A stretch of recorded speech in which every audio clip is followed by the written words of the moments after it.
So excited about this. We have a new book from one of our very own. ABC News' Kim Powers is debuting his novel, Rules for Playing Dead, a coming-of-age mystery novel that has a little something for everyone.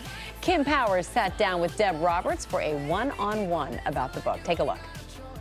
The reviews are glowing. A beautifully rendered tale about love and loss, cagey and unfailingly entertaining. Comments about a new novel set in the late 1960s, the fourth book by my ABC colleague, Kim Powers. This is a story of a young boy who was very sensitive. His mother dies. Now, right off the top, you think this is going to be a tragic, awful story, but there's so much more to it than that. Oh my God, it literally has something for everybody. The thing that puts a real spin on this is that the dead mother herself is also trying to figure out what happened to her. So it's a mystery. It's a mystery completely.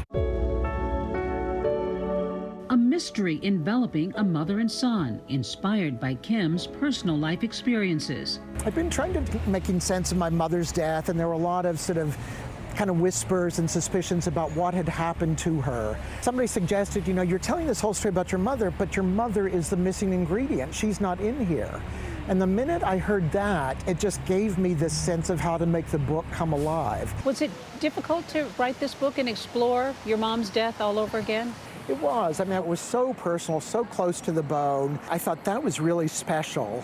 And I loved getting to write for that audience. I loved writing about my mother. But selling his new work during a pandemic isn't easy. Kim getting creative on social media. I sort of came up with this idea of like finding photos of old movie stars from the 50s and 60s, and they're reading a book or a script or something, and I started photoshopping the cover of this into it, and it got so much attention. It was so clever. But what motivates you and what gives you that sense of like going forward with a novel? So I was always writing, you know, I think a reader becomes a writer. So I was always reading as a kid, and I always had, you know, wanting to express a little bit more. A book doesn't have to be a hardcore mystery, a whodunit, to solve a mystery. And the mystery is what happens in life. That's the mystery we're all going through in our everyday lives. Deborah Roberts, ABC News, New York. We're so excited for Kim, and thank you, Deb, for bringing us that. Rules for Being Dead is available now. Let's